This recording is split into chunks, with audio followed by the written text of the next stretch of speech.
Hello दोस्तों, आपका स्वागत है फिर से एक नए फ्रेश वीडियो में। आज दोस्तों हम बात करने वाले हैं बिहार में चल रही है एक नई भर्ती ब्लेट्रॉन के बारे में। आप इसमें किस तरह से फॉर्म भर सकते हैं, क्या एलिजिबिलिटी है, क्या डॉक्यूमेंट लगेंगे, सारी जानकारी आज इस वीडियो के माध्यम से आपको देने वाले हैं। किस तरह से फॉर्म भराएगा उसका पूरा स्टेप बाय स्टेप पूरी जानकारी हम आपको देने वाले हैं। तो इसके लिए चलते हैं अपने पीसी स्क्रीन पे। पीसी स्क्रीन पे जाने के बाद आपको पूरी डिटेल और पूरी जानकारी आपको बताते हैं। हेलो दोस्तों, तो आ चुके हैं अपने पीसी स्क्रीन पे। पीसी स्क्रीन पे आने के बाद यहाँ पे सर्च करना है आपको vermahelping.com। जैसे ही सर्च करके इंटर कीजिएगा आपके सामने एक साइट खुलेगा। साइट खुलकर सामने आ गया है। अब यहाँ पे आपको आ जाना है लेटेस्ट जॉब में। यहाँ पे देखिए एक ऑप्शन होगा लेटेस्ट जॉब का। लेटेस्ट जॉब के फर्स्ट में ही आपको ब्लेट्रॉन डाटा एंट्री ऑपरेटर 2024 का लिंक मिलेगा। इस पे आपको क्लिक कर देना है। क्लिक करते ही सामने एक न्यू विंडो ओपन होगी। न्यू विंडो ओपन होने के बाद इसमें हमें सबसे नीचे चला जाना है। नीचे यहाँ पे एक ऑप्शन है लॉगिन और एक ऑप्शन है अप्लाई ऑनलाइन का। तो अगर आप पहले से रजिस्ट्रेशन कर चुके हैं तो लॉगिन वाले लिंक पे क्लिक करेंगे, और अगर न्यू रजिस्ट्रेशन करना चाहते हैं तो अप्लाई वाले पे क्लिक करेंगे।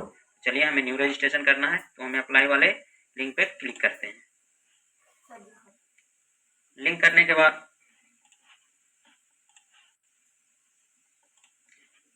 क्लिक करने के बाद यहाँ पे एक न्यू साइट ओपन होगा जिसमें हमें कुछ प्राइवेसी नोटिस देगा। इस नोटिस को अगर आप चाहते हैं तो पढ़ लीजिए। उसके बाद यहाँ पे एग्री का ऑप्शन पे क्लिक कर देना है। एग्री करने के बाद यहाँ पे सामने एक विंडो खुलकर आएगा जिसमें आपको यहाँ पे कैंडिडेट फर्स्ट नेम पूछेगा। उसके बाद कैंडिडेट मिडिल नेम पूछेगा। अगर कैंडिडेट का मिडिल नेम है तो मिडिल नेम यहाँ पे डाल देना है। उसके बाद कैंडिडेट का लास्ट नेम डाल देना है। उसके बाद यहाँ पे पूछ रहा है have you ever change name. इसका मतलब कि अगर आपके नाम में कोई चेंजेज है तो यहाँ पे यस वाले आइकन पे क्लिक करेंगे, और अगर कोई चेंज नहीं है तो नो वाले आइकन पे क्लिक करेंगे। अब यहाँ पे please enter your DOV strictly as per your matriculation 10th certificate and ASSC। इसका मतलब यह है कि जो भी मार्कशीट पे आपका 10th का मार्कशीट पे आपका डेट ऑफ बर्थ है वो यहाँ पे फिल करेंगे।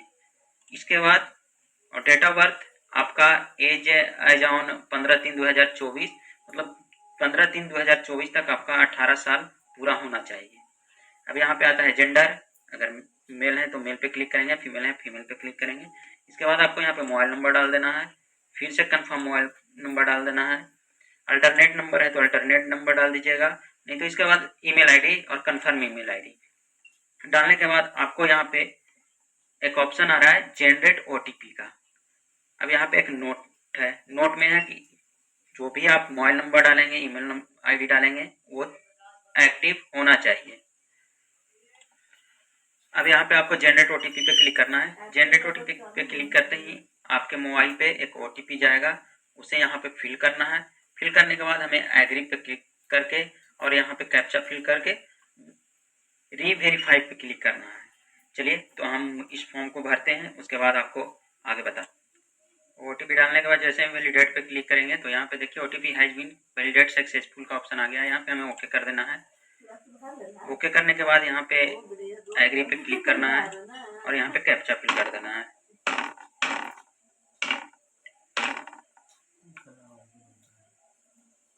कैप्चा फिल करने के बाद यहाँ पे रीवेरीफाई का ऑप्शन दे रहा है, इस पे हमें क्लिक करना है। क्लिक करते ही आपका वेरिफिकेशन आएगा जिसमें आपका नाम बताया जाएगा, डेट ऑफ बर्थ बताया जाएगा, मोबाइल नंबर, ईमेल आईडी, जो सारे सही है उसके सामने आपको टिक आउट कर देना है। टिक आउट करने के बाद फाइनली सबमिट कर देना है।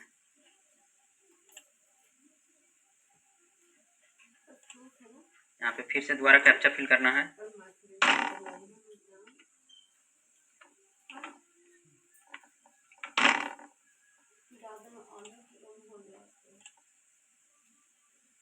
सबमिट करते ही आपका रजिस्ट्रेशन सक्सेसफुल फाइनल हो जाएगा। अब यहाँ पे फाइनली जो रजिस्ट्रेशन हुआ है वो खुलकर आ गया है। अब यहाँ पे हमें गो टू एप्लीकेशन वाले ऑप्शन पे जाना है। गो टू एप्लीकेशन का सिंबल यहाँ पे है, यहाँ पे हमें जाना है और यहाँ पे क्लिक करना है। क्लिक करते ही फॉर्म का अगला फाइल खुलेगा। यहाँ पे क्लोज कर देना है इसे। अब यहाँ पे जो पहले हम रजिस्ट्रेशन में जानकारी भर चुके हैं उसमें सारा डाटा आपका आ जाएगा। जैसे यहाँ पे एप्लीकेशन नंबर दे दिया है, नाम हो गया, मेल हो गया, जेंडर वगैरह, डेट ऑफ बर्थ, सारा चीज़ फिल हो के आ गया है। अब यहाँ पे सिलेक्ट करना है मटेरियल स्टेटस। मटेरियल स्टेटस में जो भी आपका है वो कर देंगे। यहाँ पे फादर्स नेम और यहाँ पे मदर्स नेम। इसके बाद यहाँ पे पोस्ट नेम में डाटा एंट्री ऑपरेटर ही रहेगा। नेशनलिटी इंडियन हो जाएगा। Are you domicile of Bihar, कि आप बिहार से बिलोंग करते हैं तो आप यस करेंगे। और यहाँ पे रिजर्वेशन कैटेगरी पूछ रहा है। अब आप बिहार से बिलोंग करते हैं तो किस कैटेगरी से आते हैं, तो उस कैटेगरी को यहाँ पे डाल देना है।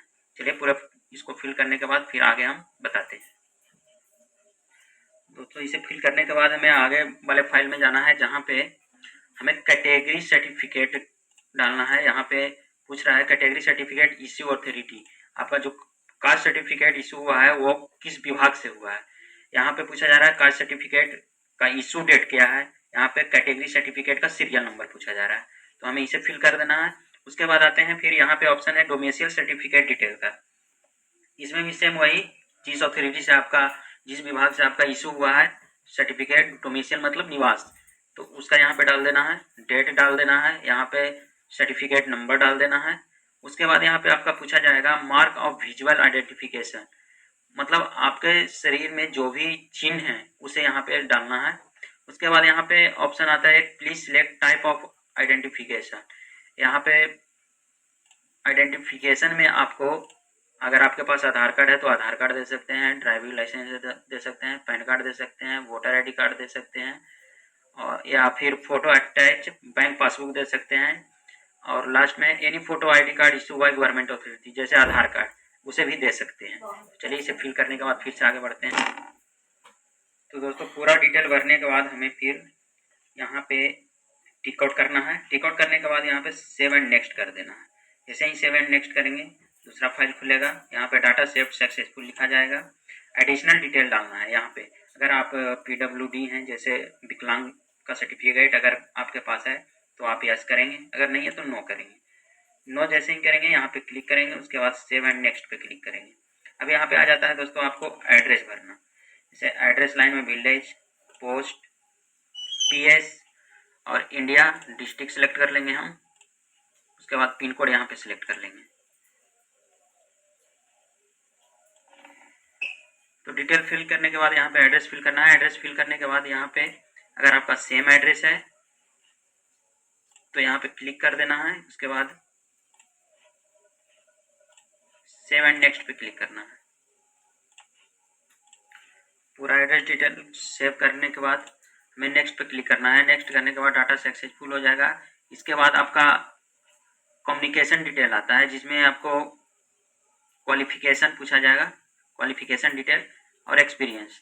तो चलिए इसे भी फिल करते हैं। यहाँ पे पूछा जाएगा आपको नेम ऑफ बोर्ड, आप किस बोर्ड से 10th पास किए हैं। स्कूल का नेम पूछा जाएगा, परसेंटेज आपका पूछा जाएगा, आपका मार्क ऑफ टाइनेट पूछा जाएगा, कितने मार्क्स आए हैं 10th में और कितने मार्क्स का एग्जाम होता है, और ये यहाँ पे पूछा जाएगा ईयर ऑफ पासिंग। चलिए इसे फिल करने के बाद फिर से आगे हम बढ़ते हैं।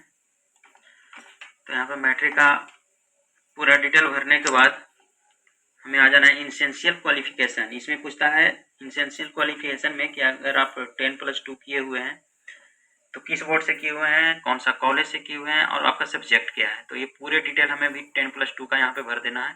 10+2 के बाद हमें यहाँ पे देखिए टाइपिंग मीडियम डिटेल पूछा जा रहा है कि आप किस चीज़ में टाइपिंग करना पसंद करते हैं, आपके पास किस टाइपिंग का सर्टिफिकेट है। तो यहाँ पे अगर आपके पास हिंदी टाइपिंग है तो हिंदी टाइपिंग कीजिए, इंग्लिश टाइपिंग है तो इंग्लिश टाइपिंग कीजिए, और अगर हिंदी एंड इंग्लिश दोनों टाइपिंग है तो यहाँ पे दोनों डाल दीजिए। उसके बाद आते हैं computer of BSDM course detail. यहाँ पे पूछा जा रहा है दो तरह का कोर्स, DEO कोर्स और 1 ईयर कंप्यूटर कोर्स। तो जिनके पास भी ADCA का 1 ईयर का कोर्स है तो यहाँ पे 1 ईयर कोर्स सेलेक्ट करेंगे।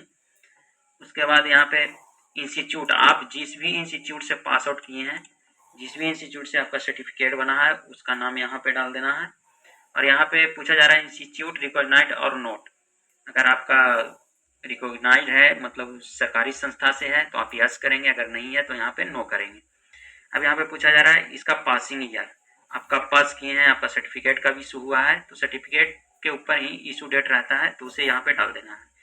उसके बाद आता है any other higher qualification detail, तो अगर इसमें आप ग्रेजुएशन किए हैं तो ग्रेजुएशन डाल सकते हैं, वो आपके ऊपर है। अगर नहीं डालना चाहते हैं तो यहाँ पे सेव एंड नेक्स्ट वाले बटन पे क्लिक करेंगे।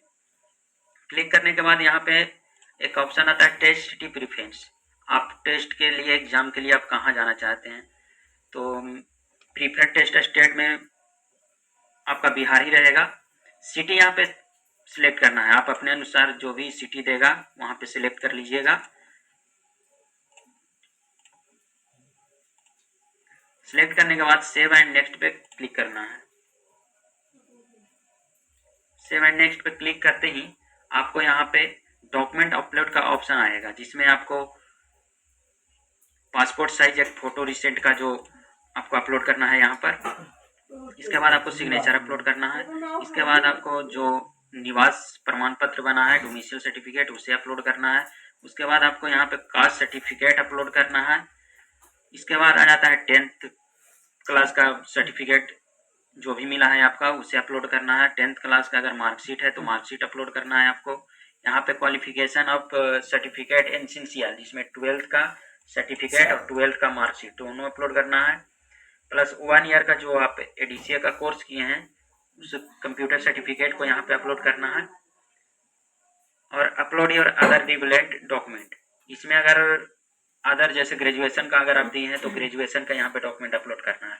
और इतना डॉक्यूमेंट अपलोड करने के बाद आपको यहाँ पेमेंट मोड पे आना है। पेमेंट मोड पे ऑनलाइन वाले चीज पे क्लिक करना है, बाकी सबको टिक आउट कर देना है डिक्लेरेशन को। इसके बाद यहाँ पे कैप्चा डाल के और प्रीव्यू करके एक बार पूरा डिटेल चेक कर लेना है। चेक करने के बाद आपको सबमिट पे क्लिक करना है, वो डायरेक्ट पेमेंट वाले ऑप्शन पे रिडायरेक्ट करेगा।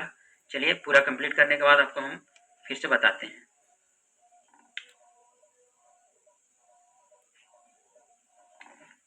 तो पूरा फॉर्म कंप्लीट होने के बाद अब यहाँ पे एक देखिएगा ऑप्शन देगा, यहाँ पे लिखता है ये recent colour passport size photo not older than 6 month from the registration date is required, मतलब आपका जो फोटो हो वो 6 मंथ से ज़्यादा पुराना नहीं हो।